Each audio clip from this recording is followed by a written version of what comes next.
వాగర్థావివ సంపృక్తౌ వాగర్థ ప్రతిపత్తయే జగతః పితరౌ వందే పార్వతీ పరమేశ్వరౌ. భజే శ్రీచక్రమధ్యస్థాం దక్షిణోత్తరయోః సదా శ్యామావార్తాళి సంసేవ్యాం భవానీం లలితాంబికాం. నమో మహద్భ్యో ఋషిభ్యో గురుభ్యో నమః. శ్రీమాత్రే నమః. శ్రీచక్ర అమ్మవారి రూపమే కదా.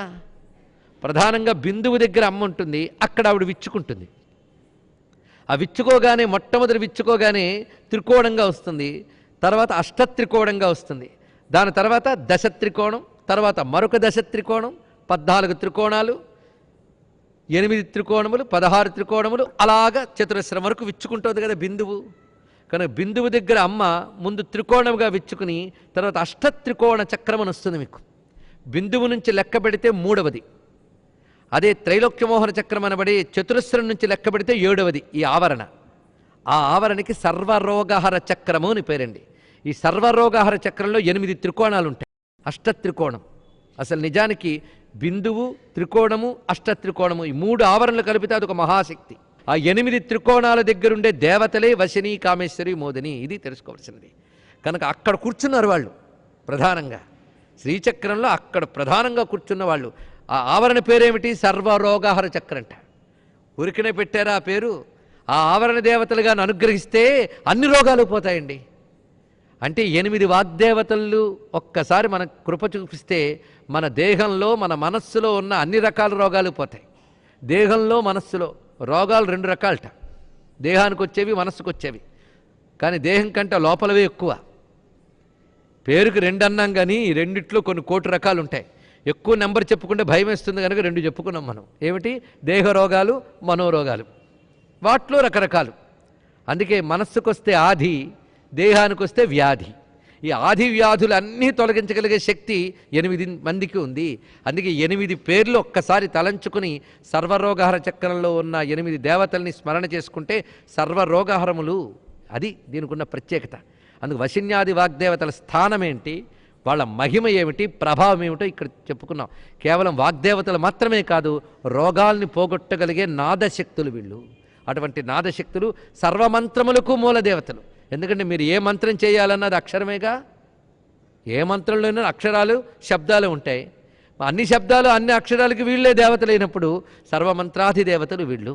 అంత శక్తిమంతులు. అందుకు వాళ్ళని అమ్మవారు ప్రత్యేకించి స్తుతిస్తున్నారు, కీర్తిస్తున్నారు ఇక్కడ.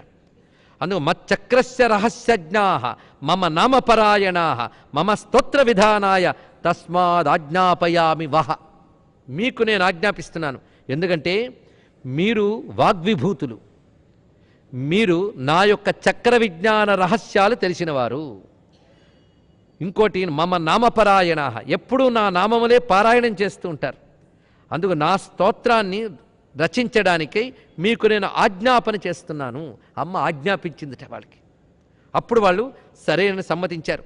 అందుకు కురుధ్వం అంకితం స్తోత్రం మమ నామ సహస్రకై, నాకు అంకితముగా సహస్రనామ స్తోత్రం చేయండి. అంకితము అంటే అర్థం ఏంటి? సాధారణ అంకిత శబ్దం ఈ రోజుల్లో ఒక అలవాట్లో వాడుతున్నాం. అంకితము అనే మాటకి నిజమైన అర్థం ఏంటంటే గుర్తు కలది అని అర్థం. అమ్మవారిని తెలియజేసేది. అంకితం అంటే తెలియజేయునది, గుర్తు చేయునది. ఇది అర్థం అండి అంకిత శబ్దానికి. అందుకు నాకు అంకితమైనది అంటే అమ్మవారిని తెలియజేసేటటువంటి స్తోత్రాన్ని తయారు చేయమనగానే వాళ్ళు మొత్తం 8 వాగ్దేవతలు కూడా భావన చేసి ఈ స్తోత్రం సిద్ధం చేశారట. అమ్మ సిద్ధమైపోయింది అన్నారు. ఇది ఎక్కడ పఠించాలో నేను చెప్తాను అని అమ్మవారు ఒక గొప్ప సభ ఏర్పాటు చేశారండి. ఇప్పటివరకు అమ్మవారు ఆజ్ఞాపన అయిపోయింది. వశిన్యాది వాగ్దేవతలందరూ కలిసి అమ్మవారి స్తోత్రం సిద్ధం చేశారు. ఇప్పుడు ఆ స్తోత్రం ఇప్పుడు బయటకు తీసుకురావాలి. ఆవిష్కరణ అన్నమాట. ఆ తయారైన స్తోత్రాన్ని ఆవిష్కరించాలి. ఎక్కడ ఆవిష్కరించారో తెలుసా? మొట్టమొదటి లలితా సహస్రనామ స్తోత్ర ఆవిష్కరణ సభ ఎక్కడ జరిగింది? మణిద్వీపంలో జరిగిందండి. మొట్టమొదటి జరిగింది మణిద్వీపంలో.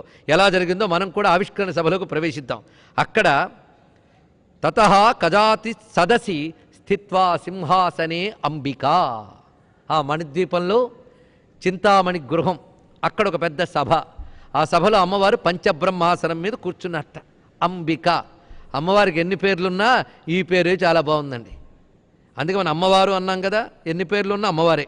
అందుకే అంబిక అంటే అమ్మవారే. అమ్మవారు కూర్చున్నట్టు ఎక్కడ? సింహాసనం మీద. అమ్మవారు ఎప్పుడైతే సభ ఏర్పాటు చేశారో వెంటనే ఆ సభకి అనేక మంది వచ్చారు. ఎందుకంటే ప్రపంచాన్ని నిర్వహించే సభ అది, ప్రపంచ నాయకురాలి సభ కదా. మరి ప్రపంచాన్ని నిర్వహించే వాళ్ళందరూ వచ్చారట. ఎంతమంది వచ్చారో చూడండి. కోట్ల కొలది సరస్వతీ బ్రహ్మదేవులు వచ్చారట, కోట్ల కొలది. కోట్ల కొలది లక్ష్మీనారాయణులు వచ్చారు, కోట్ల కొలది ఉమామహేశ్వరులు వచ్చారట. ఇదేమిటి ఆశ్చర్యం! అయోమయం ఏం అక్కర్లేదు. ఎన్ని కోట్ల బ్రహ్మాండాలు ఉన్నాయో అన్ని బ్రహ్మాండాల్లోని సృష్టి స్థితిలయలు జరుగుతున్నాయి కదా. కనుక ఈశ్వర శక్తి ప్రతి బ్రహ్మాండంలోని బ్రహ్మ విష్ణు రుద్ర రూపాలతో ఉంటుంది ఒక్కొక్క బ్రహ్మాండంలో. అలాగే అనేక కోట్ల బ్రహ్మాండాలు ఉన్నాయిగా. అన్ని కోట్ల బ్రహ్మాండాల నుంచి కూడా ఆ సృష్టి స్థితిలయ కారకులు బయలుదేరారు అక్కడికి, అమ్మవారి యొక్క దివ్య సభలోకి. వారందరూ ఉన్నట్ట. మరి అన్ని కోట్ల మంది కూర్చున్నారు అంటే ఆ సభ ఎంతది! అలాంటి మణిద్వీపంలో సభ. ఇంకా అమ్మవారి యొక్క పరివార దేవతలందరూ వచ్చి కూర్చున్నారు. మంత్రిణీ దండినీ ముఖ్యా సేవార్థం సముపాగతా. శ్యామలాదేవి, వారాహాదేవి, ఇంకా శక్తయో వివిధాకారా, ఇంకా అనేక రకములైన అమ్మవారి యొక్క వివిధ శక్తులు, పరివార దేవతలు, ఉపదేవతలు, అంగదేవతలు అందరూ వచ్చి కూర్చున్నారండి. ఇంకా సభను మనం ధ్యానించుకోవలసిందే. ఇంకా గురువులు వచ్చారండి. గురువులు 3 రకాలుగా ఉంటారు: దివ్యౌఘ, సిద్ధౌఘ, మానవౌఘ. ఓఘము అంటే సమూహము అని అర్థం, సమూహము. దివ్యౌఘ దేవతలకు సంబంధించిన గురువులు. అమ్మవారి విద్యలో దేవతలు ఉన్నారు, సిద్ధపురుషులు ఉన్నారు, మానవులుగా వచ్చి ఉపాసన వల్ల తపస్సు వల్ల గొప్పవారైన ఋషులు ఉన్నారు. అలా 3 రకాలు. అందుకు దివ్యౌఘ అంటే దేవకోటికి సంబంధించిన గురువులు. ఇక సిద్ధౌఘ సిద్ధకోటికి సంబంధించిన వారు. అగస్త్య, లోపాముద్ర వీళ్ళందరూ సిద్ధ గురువులండి. ఇక మానవ గురువులు, ఇందులో మనకు భగవత్పాదులు మొదలైన వారందరూ కూడా మానవ రూపంలో అవతరించి గురువులైనటువంటి వారు మానవౌఘము అని చెప్పబడుతుంది. ఇలాగా దివ్యౌఘ, సిద్ధౌఘ, మానవౌఘ వీళ్ళందరూ వచ్చేట. దివ్యౌఘ మానవౌఘాశ్చ సిద్ధౌఘాశ్చ సమాగతా తత్ర శ్రీ లలితాదేవి సర్వేషాం దర్శనం దదౌ. అక్కడ అమ్మవారు వీరందరికీ దర్శనమిచ్చారు ఆ భవ్యమైన సింహాసనంలో కూర్చొని. అప్పుడు అమ్మవారు సైగ చేశారట. సైగ చేయగానే అమ్మవారి ముందు సింహాసనాల్లో కూర్చున్నటువంటి వశిని మొదలైన 8 మంది దేవతలు లేచారు. ఒక్కసారి సభ అంతా మౌనం వహించింది. అమ్మ సైగని స్వీకరించి అప్పుడు వాళ్ళు అమ్మవారిని ఈ సహస్రనామ స్తోత్రాలతో కీర్తన చేయడం మొదలుపెట్టారు. ఇది మొట్టమొదటి సహస్రనామ స్తోత్రం పఠించిన సన్నివేశం అండి. ఎక్కడ జరిగింది? మణిద్వీపంలో. ఆ చింతామణి గృహ సభలో అమ్మవారి ముందు ఇంతమంది సమూహంలో వశిన్యాది దేవతలు చదువుతున్నారు. ఎలాగా?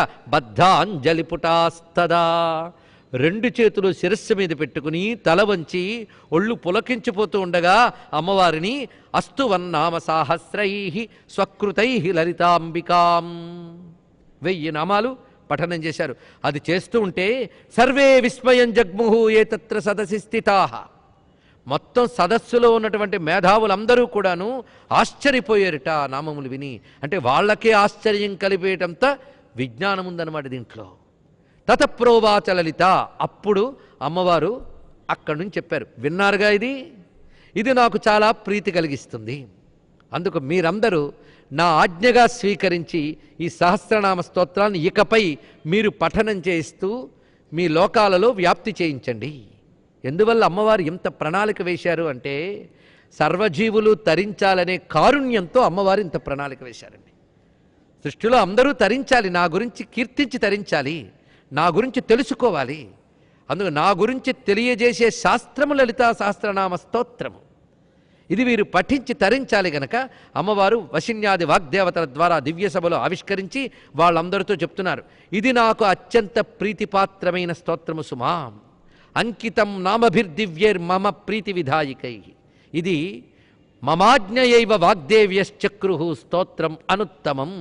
నా ఆజ్ఞను అనుసరించి వాగ్దేవతలు స్తోత్రం చేశారు. మీరందరూ కూడా శ్రద్ధతో విన్నారు కదా, దీన్ని ఇంక మీరు వ్యాప్తి చేయండి. ప్రవర్తయధ్వం భక్తేషు. చక్కటి మాట అన్నదండి అమ్మ.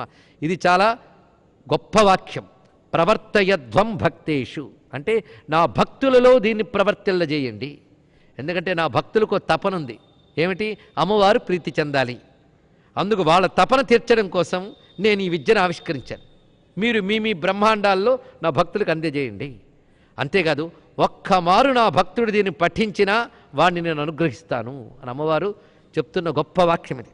సమే ప్రియతమో జ్ఞేయ తస్మై కామాన్ దదామ్యహం ఇదం నామసహస్రం మే యో భక్త పఠతే సకృత్. ఒక్కసారి పఠించినా చాలు భక్తితో, అది నా భక్తుడైన వాడు దీన్ని ఒక్కసారి పఠించినా నేను సంతోషిస్తాను. దీన్ని శ్రీచక్రమునందు ఆరాధించి జపం చేసి పఠించవచ్చు, ఇదొకటి చెప్పింది. అంతేకాదు శ్రీచక్రారాధన చెయ్యకపోయినా, నా మంత్రము తెలియకపోయినా, జపం చెయ్యకపోయినా ఈ సహస్రనామ స్తోత్రం చెయ్యవచ్చు అని అమ్మవారు చెప్పారు. ఇది ఈ వాక్య ప్రమాణంతోనే మనం మంత్రము లేని వారైనా సహస్రనామ స్తోత్రం చెయ్యవచ్చు, ఇది తెలుసుకోవచ్చు. సహస్రనామ స్తోత్రానికి మాత్రమే ఇది. కానీ సంప్రదాయజ్ఞులు ఖడ్గమాలకి త్రిశతికి మాత్రము మంత్రానుష్ఠానం ఉన్నవారు మాత్రమే చేయాలని నిర్దేశించారు. సహస్రనామానికి మాత్రము అమ్మవారు చెప్పిన మాట స్పష్టంగా, మా మర్చయతు వా మావా విద్యాం జపతు వా నవా కీర్తయేన్నామ సహస్రం ఇదం మత్ప్రీతయే సదా. ఈ వాక్యం జాగ్రత్తగా గుర్తుపెట్టుకుంటే నన్ను అర్చించినా అర్చించకపోయినా, నా మంత్రమును జపించినా జపించకపోయినా, భక్తితో ఈ నామసహస్రం చదివితే మత్ప్రీత్యా సకలాన్ కామాన్ లభతే నా అత్ర సంశయ.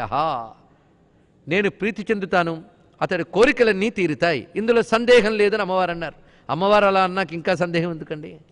అందుకే ఈ సహస్రనామ స్తోత్రం అందరూ తప్పులు లేకుండా కీర్తించవచ్చు తగిన నియమాలతో. తస్మా నామ సహస్రం మే కీర్తయధ్వం సదా ఆదరాత్. ఇక్కడ ఈ క్లాజెస్ అంటారండి వీటిని, ఈ షరతులు మాత్రం బాగా గుర్తుపెట్టుకోవాలి. ఆదరాత్, భక్త్యా, ఆదరంగా భక్తిగా చదవండి. కనుక సహస్రనామాలు ఎలా చదవాలి? ఆదరంగా ప్రేమగా. సహస్రనామాలు ఎలా చదవాలి? ఆదరంగా ప్రేమగా. ఉత్తరాదిలో మాట అంటారండి, ప్రేమ్ సే బోలో జయమాతాది అని. ఆ ప్రేమ్ సే బోలో అది కావాలి. ఊరకన యంత్రాల్లో కొందరు చేస్తూ ఉంటారు, అది కాదు కావాల్సింది. ఆదరాత్ భక్త్యా.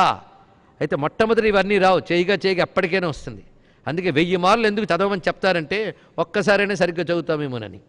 ఒక్కసారైనా గట్టిగా అంటే అది చాలు మనకి, అంత విశిష్టమైనది. పైగా అన్ని మార్లు పఠిస్తే ఒక్కసారి భక్తిగా చేయగలిగేటువంటి మహిమ లభిస్తుంది మనకి.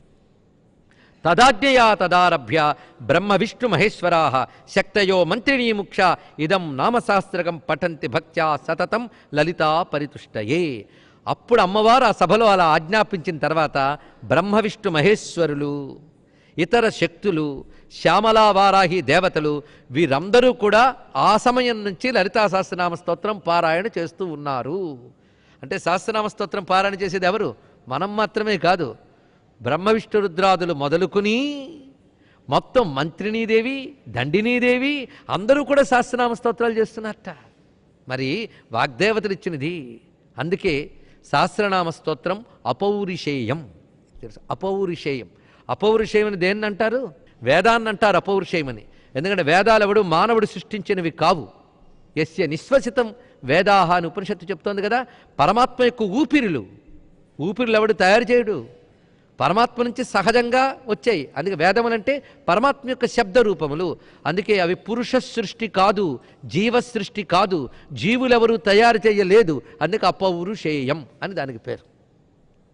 అలాగా ఇది కూడా జీవులెవరూ తయారు చేయలేదు, సాక్షాత్ అమ్మవారి వాగ్రూపములే వెలికి వచ్చి సహస్రనామములు అందించాయి గనక లలితా సహస్రనామ స్తోత్రం సాక్షాత్తు వేదమే. ఇది తెలుసుకోవాల్సింది. ఆ వేద పారాయణంలో ఎంత శక్తి ఉన్నదో సహస్రనామ స్తోత్రానికి అంత శక్తి ఉన్నది. ఇంకా వేదానికి ప్రత్యేకమైనటువంటి సంస్కారములు, అధికారాలు చెప్పారు. అంత నియమాలు లేకుండానే సహస్రనామ స్తోత్రం చదివి అంతటి ఫలితాలు మనం పొందవచ్చు. ఇంత విశేషంగా వివరించి అందుకే దీన్ని రహస్యనామ స్తోత్రం అన్నానయ్యా అన్నారు. ఎవరు? హయగ్రీష్వారు. ఇప్పుడు చూడండి రహస్యం ఎందుకన్నారో. బయటకు పేర్లలా కనబడుతున్నాయి కానీ ఇందులో శ్రీచక్రానికి సంబంధించిన విశేషాలున్నాయి, శ్రీవజ్జికి సంబంధించిన మర్మాలున్నాయి, యోగశాస్త్ర రహస్యాలున్నాయి, మంత్రశాస్త్ర సంకేతాలున్నాయి. ఒకటేమిటి, ఎన్నెన్నో ఉన్నాయండి. సరే రహస్యం దేన్ని అంటారు ఒక్కసారి చూద్దాం. ఇదం గుహ్యతమం శాస్త్రం అనే మాట మనకి భగవద్గీతలో 15 అధ్యాయాల్లో కనబడుతోంది. స్వామి చెప్తున్నాడు ఇది గుహ్యతమం. గుహ్యతమం అంటే రహస్యాల్లోకెల్లా రహస్యమయ్యా ఇది అన్నారు. ఇది భగవద్గీత. అయ్యా యుద్ధభూమిలో నిలబడి అక్కడ చెప్తూ ఇది రహస్య విద్య అన్నాడా? పోనీ తెరవేసు గదిలో చెప్పాడా? యుద్ధభూమిలో చెప్తూ ఇది రహస్య విద్య అంటారా? కానీ బహిరంగంగా చెప్పారా అంతరంగంగా చెప్పారా అనేది కాదు ఇక్కడ అర్థం. రహస్య విద్యలను దేన్ని అంటారు? ఇది ఒక సాంకేతిక పదం, శాస్త్రీయ పదం రహస్యం అనేది. అంతేగాని సీక్రెట్ అని లౌకికంగా అర్థం చెప్పడానికి లేదు దీనికి. ఇప్పుడు చూద్దాం రహస్యం అంటే ఏమిటో. శాస్త్రములు రెండు రకాలుగా ఉంటాయి. ఒకటి ప్రకట శాస్త్రములు, ఇంకోటి గుహ్య శాస్త్రములు. ప్రకట శాస్త్రము అంటే మెటీరియల్ సైన్సెస్, భౌతిక శాస్త్రములన్నీ ప్రకట శాస్త్రములే. మీరు అణు విజ్ఞానం చెప్పండి, ఫిజిక్స్ ఏవి చెప్పండి, ఇవన్నీ కూడా భౌతిక శాస్త్రములు, మెటీరియల్ సైన్సెస్. ఇక రహస్య శాస్త్రములు మూడు రకాలుగా ఉంటాయట. గుహ్య, గుహ్యతర, గుహ్యతమ అని మూడు రకాలుగా ఉంటాయి. గుహ్య అంటే రహస్య కదా. గుహ్య శాస్త్రములు అంటే ధర్మశాస్త్రములు అని. అతీంద్రియమైన విజ్ఞానాన్ని చెప్పే శాస్త్రములకు రహస్య శాస్త్రములని పేరు. ఈ నిర్వచనం గుర్తుపెట్టుకోండి. అతీంద్రియ విజ్ఞానమును చెప్పే వాటికి రహస్య శాస్త్రములు. అతీంద్రియ విజ్ఞానం మూడు రకాలు. ఒకటి ధర్మం. మీరు ధర్మంగా ఉంటే స్వర్గానికి వెళ్తారు, అధర్మంగా ఉంటే నరకానికి పోతారు. ఇది ఇంద్రియాలతో రుజువు చేయగలరా? లేదు కదా. అందుకే అది అతీంద్రియ విజ్ఞానమే గనక ధర్మశాస్త్రములు, రహస్య శాస్త్రములు. రెండవది మంత్రశాస్త్రములు, గుహ్యతర శాస్త్రములు. బ్రహ్మ విద్య తత్వశాస్త్రము, గుహ్యతమ శాస్త్రం. అందుకే భగవద్గీతలో ఇదం గుహ్యతమం శాస్త్రం అని కృష్ణ పరమాత్మ చెప్పడంలో రహస్యతమం సూపర్లేటివ్ డిగ్రీ చూపించాడండి. అందుకే ఈ మూడు రకాల శాస్త్రమని రహస్య శాస్త్రములు అనాలి. ఇప్పుడు ఇది రహస్యనామం ఎందుకైంది? మూడు రకాల అంశములు ఇందులో ఉన్నాయి. అందుకే ఇందులో ధర్మశాస్త్రం ఉంది, మంత్రశాస్త్రం ఉంది, వేదాంత శాస్త్రం ఉంది. కనుకనే ఈ నామములు రహస్యనామములు. అది ఇక్కడ తెలుసుకోవాల్సిన అంశం. అలాగే ఇక్కడ చక్ర సంకేతాలు, మంత్ర సంకేతాలు, ధర్మశాస్త్ర విశేషాలు. మొత్తానికి సహస్రనామ స్తోత్రం ఒక స్తోత్ర గ్రంథం కాదు, శాస్త్ర గ్రంథము. ఇది తెలుసుకోవాల్సింది. ఇది మహాశాస్త్రం. ఈ శాస్త్రాల్లో ఎన్ని శాస్త్రాలు ఉన్నాయి అంటే అనేక శాస్త్రములు కలబోసి మనకి ఇందులో కనబడుతూ ఉంటాయి. అందుకే సహస్రనామ స్తోత్రంలో మీరు చూస్తూ ఉంటే ధర్మశాస్త్రం కనబడుతుంది, మంత్రశాస్త్రం కనబడుతుంది, యోగశాస్త్రం ఉంది, వేదాంత శాస్త్రం ఉంది. యోగశాస్త్రంలో మళ్ళీ కుండల్ని మొదలైనవి ఉంటాయి. ఇంకా గ్రహించే ఓపిక ఉండాలి. కానీ మీమాంసా శాస్త్రం, న్యాయశాస్త్రం, అన్ని శాస్త్రాలు ఉన్నాయండి. ఆ వ్యాఖ్యానాలతో అన్ని రుజువు చేసిన వాళ్ళు ఉన్నారు, స్పష్టంగా ఉన్నాయి. ఎందుకంటే ధర్మశాస్త్రం ఉండాలి, మంత్రశాస్త్రము ఉండాలి, వేదాంత శాస్త్రం మూడు ఉండాలండి. మనకి వ్యవహారం ఎలా ఉండాలో తెలియడం కోసం ధర్మశాస్త్రం కావాలి, ఉపాసన కోసం మంత్రశాస్త్రం కావాలి, సత్యం తెలుసుకోవడానికి తత్వశాస్త్రం కావాలి. మూడు కావాలి మనిషికి, ఏదో ఒకటి కాదు. కొందరు ధర్మాలు మాత్రమే చెప్తుంటారు, సరిపోదండి. ధర్మాలతో ఆగిపోదు. ధర్మం తర్వాత ఏమిటి? అయ్యా మీరు చక్కగా పోలీస్ ఆఫీసర్గా ఉన్నప్పుడు యూనిఫారం వేసుకోవాలి, ఎక్సర్సైజ్ చేయాలి, ఇవన్నీ చెప్తారు. అవి చేస్తే సరిపోతుందా? సరిగ్గా డ్యూటీ చేయొద్దు. కనుక ధర్మాలు అనేది ఒక క్రమశిక్షణ లాంటిది. ఇది అవసరం. వ్యవహార జీవితానికి ధర్మం కావాలి, పరమార్థ జీవితానికి వేదాంతం కావాలి. తెలుసుకోండి. దేవతల అనుగ్రహం కోసం మంత్రం కావాలి, ఉపాసన కావాలి, మూడు కావాలి మనకి. అందుకే ధర్మశాస్త్రం, ఉపాసనా శాస్త్రం, తత్వశాస్త్రం, ఈ మూడు మనకు కావాలి. ఆ మూడు భగవద్ అనుగ్రహం వల్లనే లభించాలి. అందుకే అమ్మవారు మూడింటి రూపము. ఆవిడే ధర్మరూపిణి, ఆవిడే మంత్రరూపిణి, ఆవిడే తత్వరూపిణి. ఆ మూడు ఇక్కడ తెలుస్తాయి. ఏది గ్రహిస్తే మరి ఏది తెలుసుకోనక్కరలేదో అలాంటి శాస్త్రం ఇక్కడ వశిన్యాది వాగ్దేవతలు అందించారంటే ఇది సామాన్యమా? లలితా సహస్రనామ స్తోత్రం ఒక పూటకో ఒక రోజుకో సంబంధించింది కాదు, ఒక జీవితానికి సంబంధించినటువంటి గ్రంథం ఇది. నిరంతరం మననం చేసుకోవాల్సిన గ్రంథం ఇది. ఓపిక ఉండాలే కానీ ఈ సహస్రనామ స్తోత్రంలో కూర్పు చేసుకుంటూ వెళితే కొన్ని వాక్యాలన్నీ దగ్గరికి తీస్తే కొన్ని ఉపనిషత్తులు తయారవుతాయి. కొన్ని వాక్యాలు దగ్గర తీసుకొస్తే ఒక మంత్రశాస్త్రం బయటకు వస్తుంది. కొన్ని నామాలు దగ్గర తీసుకువెళితే ధర్మశాస్త్రం బయటకు వస్తుంది. మీ జీవితంలో ప్రతి క్లిష్ట పరిస్థితుల్లో ఏదో ఒక నామం బయటకు వచ్చి నేనున్నానని చెప్తుందండి. పైగా సహస్రనామ స్తోత్రముల్లో ఉన్న శక్తులు, రహస్యములు ఎన్ని అంటే బయటకు చదువుతాం కానీ దానిలో మహిమలేంటో మనకు తెలియవు. అందుకే రహస్యనామాలు. అది కూడా ఇంకో భావం చెప్పుకోవచ్చు. ఆ మహిమలు మీరు ప్రకటంగా తెలుసుకోలేరు, అవి బయటకు వస్తూ ఉంటాయి. ఆశ్చర్యపోతాం మనం. మన బుద్ధికి అందని శక్తి దానిలో ఉంది. అందుకే శక్తి ఎప్పుడూ రహస్యమే. అవునా లేదా? ఇక్కడ లైట్ ఉంది, మైక్ ఉంది, ఫ్యాన్ ఉంది. శక్తో ఉందా లేదా? ఉందండి. కనిపిస్తుందా? రహస్యం. రహస్యమైన శక్తి లేకుండా ప్రకటమైన పరికరాలు పనిచేయట్లేదు. ఆ రహస్యమే లలితా సహస్రనామాల్లో. పైగా లలితా సహస్రనామాన్ని ఎలా వర్ణించవచ్చంటే ఒక్కొక్కసారి ఒక ద్రాక్ష తోట గుర్తొస్తుందండి లలితా సహస్రనామ స్తోత్రం చూస్తూ ఉంటే. ద్రాక్ష తోటలోకి వెళ్తే గుత్తులు గుత్తులు పళ్ళు వేలాడుతుంటాయి. అలాగే సహస్రనామ స్తోత్రం అంతా ఒక తోటలాగా ఉంటే ఒక్కొక్క నామాల గుంపు ఒక్కొక్క గుత్తండి. చిత్రం, దుర్గా మంత్రములన్నీ కొన్ని నామాల గుంపులో ఉంటాయి ఒక చోట. ఇంకో చోట విశేషమైన వనదుర్గా విద్య అంతా ఒక చోట చూపిస్తాడు. ఇలా ఒక్కొక్క మంత్ర విశేషములు కొన్ని గుత్తులు నామాల్లో పెడతాడు. ఆ నామాలు గుర్తు తీసుకుని పారాయణ చేయాలి. ఉదాహరణకి భవదావ సుధావృష్టి, పాపారణ్య దవానల, దౌర్భాగ్యతూల వాతూల, జరాధ్వాంతర విప్రభ, భాగ్యాబ్ది చంద్రిక, భక్త చిత్తకేకి ఘనాఘన, రోగపర్వత దంభోళి, మృత్యుదారు కుఠారిక. ఇది ఒక గుత్తండి. ఇలా లాగాలి బయటికి. ఆ గుత్తిగాని తీసుకుంటేట జాతకంలో ఎన్నెన్ని రకాల దోషాలున్నాయో అన్నిటినీ పోగొట్టగలిగే శక్తి గుత్తిలో పెట్టాడు మొత్తం. ఇలా మీకు రహస్యములు ఎన్ని కనిపిస్తాయో. దుర్లభ, దుర్గమా, దుర్గా నుంచి దుర్గా విద్య ఉంది. ఇలాగ రకరకాల ప్రయోజనాల కోసం రకరకాల గుర్తులున్నాయి. విశుద్ధి చక్రలయ దగ్గర నుంచి ఒక్కొక్క చక్రంలో పనిచేసే అమ్మవారి శక్తులన్నో గుంతుగా పెట్టాడు. ఇలాగా చూస్తూ ఉంటే ద్రాక్షతోట గుర్తురాదు, గుత్తులు గుత్తులు. చిత్రం, ద్రాక్షతోటకి దీనికి చిన్న తేడా ఏంటంటే అక్కడ ఎన్ని గుత్తులు పళ్ళున్నా రుచి మాత్రం ఒక్కటే, ఫలితం మాత్రం ఒక్కటే. కానీ ఇక్కడ అలా కాదు, ఒక్కొక్క గుత్తులో ఒక్కొక్క రకమైన ఫలం. ఇంకా అంతకంటే ఇంకేం కావాలండి? అంత అత్యద్భుతమైనది లలితా సహస్రనామ స్తోత్రం. అందుకు ఒక్కొక్క దానికి ఒక్కొక్క పరిష్కారం.